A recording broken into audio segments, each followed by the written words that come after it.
الله الرحمن الرحيم. الحمد لله رب العالمين، والصلاة والسلام على سيد الأنبياء والمرسلين محمد وآله وأصحابه أجمعين. أما بعد، عن أنس رضي الله تعالى عنه قال: قال النبي صلى الله عليه وسلم: لا يؤمن أحدكم حتى أكون أحب إليه من والده وولده والناس أجمعين، أو كما قال رسول الله صلى الله عليه وسلم. میرے محترم بزرگوں اور دوستوں اور عزیز اسلامی اور دینی بھائیوں، بخاری شریف کی حدیث نمبر 15 تلاوت کی گئی ہے. اس کے راوی حضرت انس رضی اللہ تعالی عنہ ہیں، جو رسول اکرم صلی اللہ علیہ وسلم کے خادم خاص ہیں. وہ فرماتے ہیں کہ رسول اکرم صلی اللہ علیہ وسلم نے ارشاد فرمایا: لا يؤمن أحدكم حتى أكون أحب إليه. تم میں سے کوئی اس وقت تک کامل مومن نہیں ہو سکتا جب تک کہ میں اس کے نزدیک اس کے والدین، اس کی اولادیں، اس کے اعزاء اور اقربا اور ساری چیزوں سے زیادہ محبوب ترین نہ ہو جاؤں، اس وقت تک تم میں سے کوئی مومن نہیں ہو سکتا. گویا رسول اکرم صلی اللہ علیہ وسلم یہ فرما رہے ہیں کہ ہمارے نزدیک اگر اللہ کے رسول صلی اللہ علیہ وسلم کی ذات اقدس ساری چیزوں سے زیادہ محبوب ہے تو ہم پھر مومن ہیں، اور اگر ہمارے نزدیک رسول اکرم صلی اللہ علیہ وسلم کی ذات اطہر ساری چیزوں سے محبوب نہیں ہے تو پھر ہمارا ایمان کامل و مکمل نہیں ہے. جس شخص کے نزدیک رسول اکرم صلی اللہ علیہ وسلم کی ذات گرامی ساری چیزوں سے محبوب ترین ہوگی، وہی ایمان کی حلاوت اور چاشنی اور لذت پائے. رسول اکرم صلی اللہ علیہ وسلم نے فرمایا: ثلاث من كن فيه وجد حلاوة الایمان. جس شخص کے اندر 3 باتیں ہوں گی وہ ایمان کی حلاوت اور چاشنی کو محسوس کرے گا. نمبر 1: ان يكون الله ورسوله احب اليه مما سواهما. اللہ اور اس کے رسول صلی اللہ علیہ وسلم اس کے نزدیک دنیا کی ساری چیزوں سے زیادہ محبوب. فرمایا: يحب المرء لا يحب الا لله. اگر کسی سے وہ محبت کرتا ہے تو اللہ کے لیے محبت کرے. اور تیسری چیز فرمایا کہ کفر میں واپس پلٹنے کو ایسے ہی ناپسند سمجھے جیسے آدمی آگ کے اندر جانے کو ناپسند سمجھتا ہے. الغرض یہ کہنا ہے کہ مومن کے نزدیک سب سے زیادہ محبوب شخصیت رسول اکرم صلی اللہ علیہ وسلم کی ہونی چاہیے. ہمیں اپنی جان، مال، عزت، آبرو ہر چیز سے زیادہ آپ صلی اللہ علیہ وسلم سے محبت ہونی چاہیے. حضرت عمر رضی اللہ تعالی عنہ رسول اکرم صلی اللہ علیہ وسلم کے ساتھ ہیں.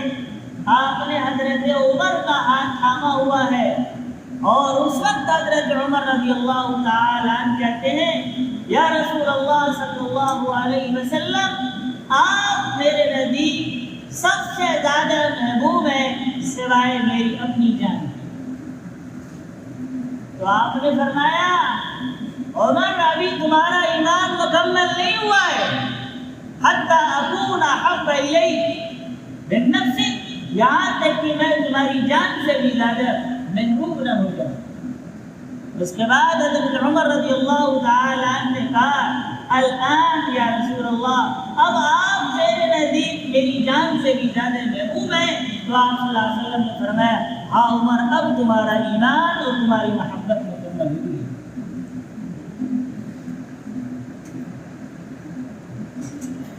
حضرت ابو بکر صدیق رضی اللہ تعالی عنہ کے صاحبزادے عبد الرحمن ابن ابی بکر ہیں،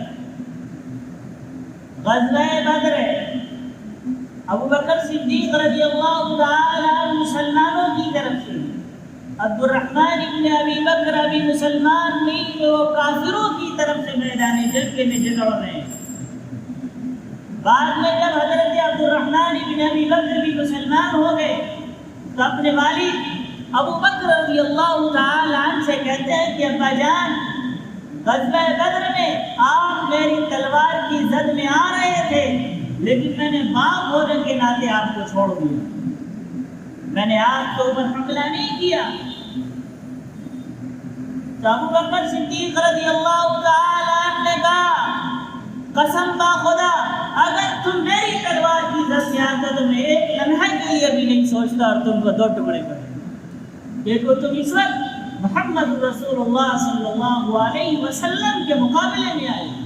پتہ چلا کہ ابو بکر صدیق رضی اللہ تعالی عنہ کے دل کے اندر رسول اللہ صلی اللہ علیہ وسلم کی محبت کے سامنے بیٹے کی محبت کچھ بھی نہیں۔ اسی کو رسول اکرم صلی اللہ علیہ وسلم نے فرمایا کہ تم میں سے کوئی اس وقت تک کامل مومن نہیں ہو سکتا جب تک کہ میں اس کے نزدیک، اس کے والدین، اس کے اعزا اقربا، اس کی اولاد اور کائنات کی ساری چیزوں سے زیادہ محبوب نہ ہو جاؤں۔ اور جو نہ محمد رسول اللہ صلی اللہ علیہ وسلم سے محبت کی جائے،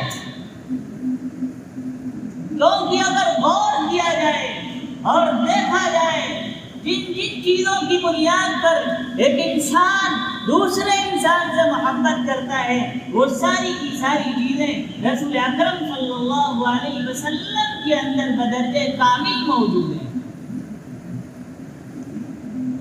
دیکھا جائے تو چار چیزیں ایسی ہیں جن کی بنیاد پر ایک انسان دوسرے انسان سے محبت کرتا ہے، یا تو اس کے جمال اور خوبصورتی کی بنیاد پر کرتا ہے، یا اس کی خوبی اور کمال کی بنیاد پر کرتا ہے، یا قرابت اور رشتے کی بنیاد پر کرتا ہے، یا احسان کی بنیاد پر کرتا ہے۔ یہ چار چیزیں ہیں جن کی بنیاد پر ایک انسان دوسرے انسان سے محبت کرتا ہے۔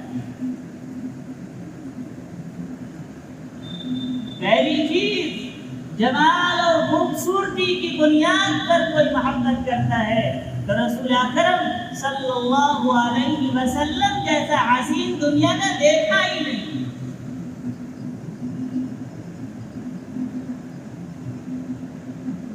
حضرت حسان بن ثابت رضی اللہ تعالی عنہ اپنے اشعار کے اندر کہتے ہیں وَأَحْسَنَ مِنْكَ لَمْ تَرَ قَطُّ عَيْنِي وَأَجْمَلَ مِنْكَ لَمْ تَلِدِ النِّسَاءُ۔ آپ سے زیادہ حسین کسی آنکھ نے دیکھا ہی نہیں، دیکھتی کہاں سے، کسی ماں نے ایسا حسین بچہ جنا ہی نہیں۔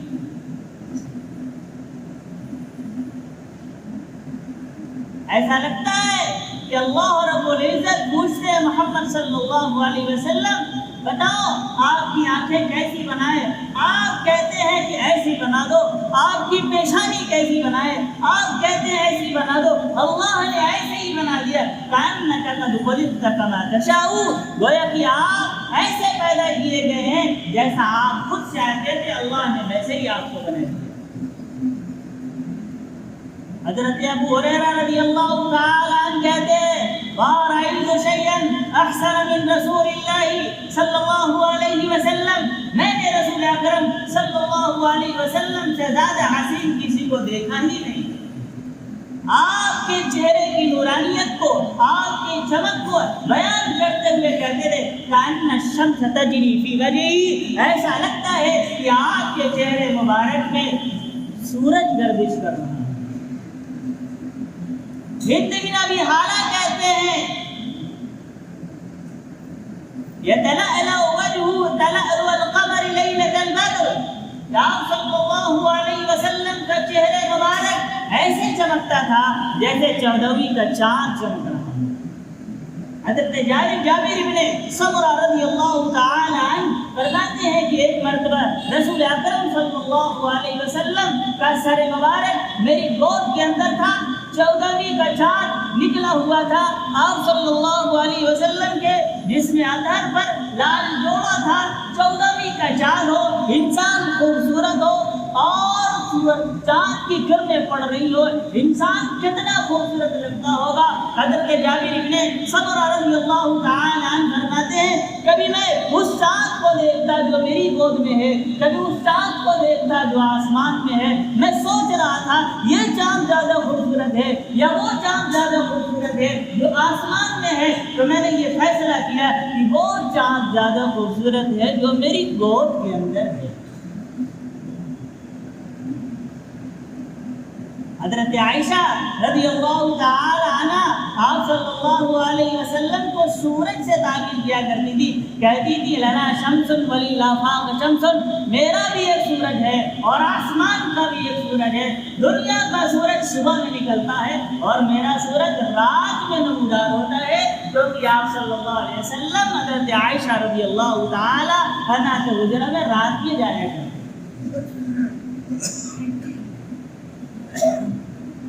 ایسا حسین انسان کسی نے دیکھا نہیں۔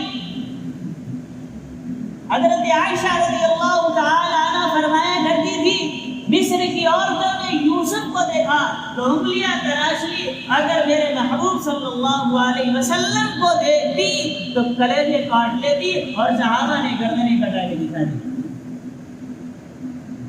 تو اگر کسی سے محبت حسن کی بنیاد پر کی جا سکتی ہے تو رسول اکرم صلی اللہ علیہ وسلم کی ذات سے زیادہ کوئی حسین نہیں ہے، اس لیے حق بنتا ہے کہ رسول اکرم صلی اللہ علیہ وسلم سے سب سے زیادہ محبت کی جائے۔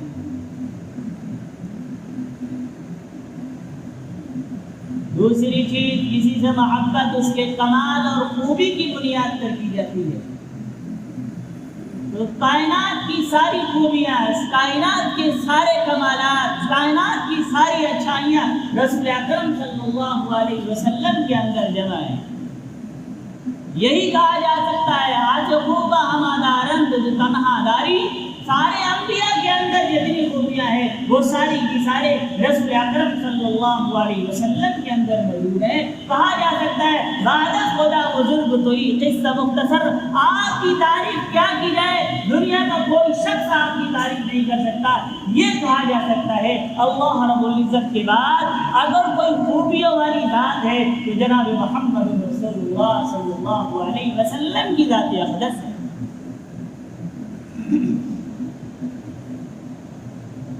تیسری چیز، کسی سے محبت اس رشتہ داری کی بنیاد پر کی جاتی ہے۔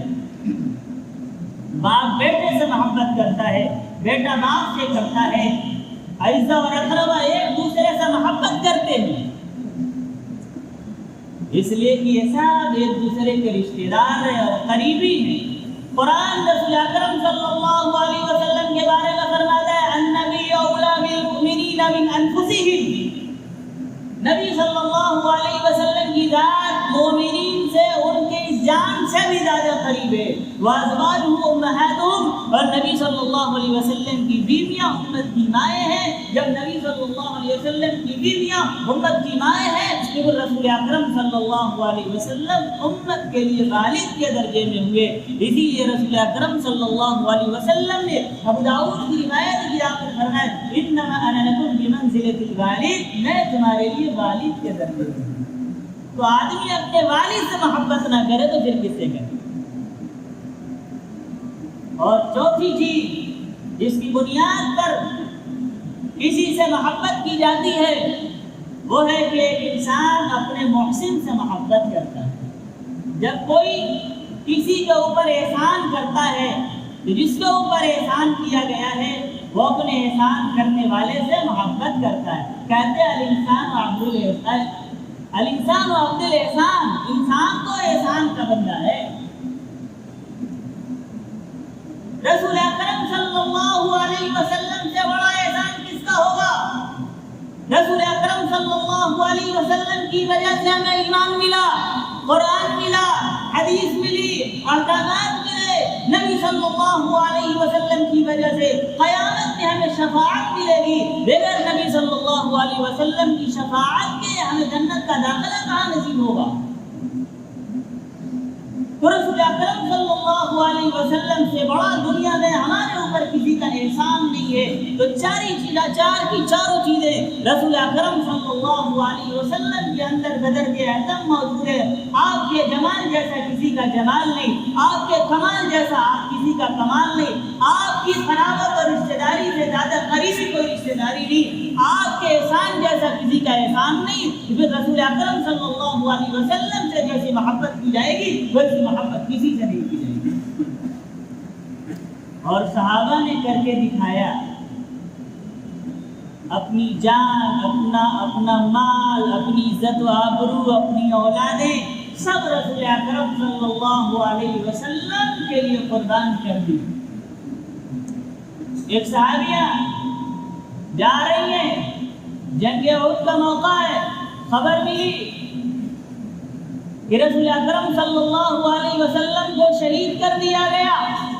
یہ گھر سے بھاگتی ہوئی آئی کہ رسول اکرم صلی اللہ علیہ وسلم کا پتہ معلوم کریں کہ کیا ہوا۔ راستے میں ایک شخص سے پوچھتی، ما فعل رسول اللہ صلی اللہ علیہ وسلم، آپ صلی اللہ علیہ وسلم کا کیا بنا؟ وہ کہتے ہیں مجھے یہ نہیں معلوم کہ آپ صلی اللہ علیہ وسلم کی حال میں آج تمہارے بیٹے شہید ہو چکے ہیں۔ پھر تھوڑی دور جاتی ہے، پھر ایک آدمی ملتا ہے، کہتا ہے تیرا شوہر شہید ہو چکا ہے۔ پھر آگے جاتی ہے، پھر ایک شخص ملتا ہے، کہتا ہے تیرا والد شہید ہو چکا ہے۔ پھر آگے جاتے ہیں، تیرا شوہر شہید ہو چکا ہے۔ 4 قریبی رشتہ دار شہید ہو گئے۔ آگے پھر بڑھتی ہے اور پوچھتی ہے، بتاؤ ما فعل رسول اللہ صلی اللہ علیہ وسلم، رسول اللہ صلی اللہ علیہ وسلم کا کیا حال ہے؟ ایک صحابی نے کہا، اللہ کے حبیب صلی اللہ علیہ وسلم باحیات ہیں، آپ کی شہادت نہیں ہوئی۔ تو کہنے لگی مجھے دکھاؤ، مجھے ملاؤ، جب تک میں رسول اکرم صلی اللہ علیہ وسلم کے چہرے انور کا دیدار نہیں کر لیتی اس وقت تک مجھے چین نہیں آئے گا۔ چنانچہ نبی صلی اللہ علیہ وسلم کی خدمت میں حاضر ہوئی اور جب آپ کا چہرہ انور دیکھ لیا تو کہنے لگی کل مصیبت بعدک جلل یا رسول اللہ، 4 قریبی رشتہ دار شہید ہو گئے ہیں۔ کہتی ہیں یا رسول اللہ آپ محفوظ ہیں، آپ صحیح سالم ہیں، تو یہ ساری کی ساری مصیبتیں ہیں ان کی میرے نزدیک کوئی وقت نہیں ہے۔ یہ ہے نبی صلی اللہ علیہ وسلم کی محبت کی 4 قریبی رشتہ دار شہید ہو گئے ہیں، لیکن پیش نظر رسول اکرم صلی اللہ علیہ وسلم کی ذات گرامی ہے۔ محبت کا تقاضا یہ ہے کہ ہم نبی صلی اللہ علیہ وسلم کی سنت پر عمل کریں، نبی صلی اللہ علیہ وسلم کی اتباع کریں، آپ نے جن چیزوں کو کہا ہے وہ کریں، جن سے روکا ہے اسے رک جائیں، اپنے ہر روزوں پر نبی صلی اللہ علیہ وسلم کی سنت سجا لیں۔ دلہن جب اپنے شوہر کے پاس جانا چاہتی ہے تو کہتی ہے میرے ہاتھ میں زیور سجا دو، یہ زیور لگ جائے گا تو میرے شوہر کے میرا ہاتھ اچھا لگے گا، میری پیشانی میں زیور سجا دو، میرا شوہر زیور کے ساتھ پیشانی دیکھے گا تو اس کو پیشانی اچھی لگے گی، میرے ہاتھ میں زیور پہنا دو، میرے ہاتھ دیکھے گا تو میرے شوہر کو میرے ہاتھ اچھے لگیں گے۔ میرے بھائیوں، اگر اسی طریقے سے ہم نے اپنے ایک موضوع پر نبی اکرم صلی اللہ علیہ وسلم کی سنت کو سجا لی تو جس موضوع پر نبی صلی اللہ علیہ وسلم کی سنت سج گئی وہ اللہ رب العالمین کے دربار میں مقبول ہو جائے گا، محبوب ہو جائے گا، پسندیدہ ہو جائے گا۔ اللہ رب العزت مجھے اور آپ کو کہنے سننے سے زیادہ عمل کرنے کی توفیق عطا فرمائے۔ وآخر دعوانا الحمد للہ رب العالمین۔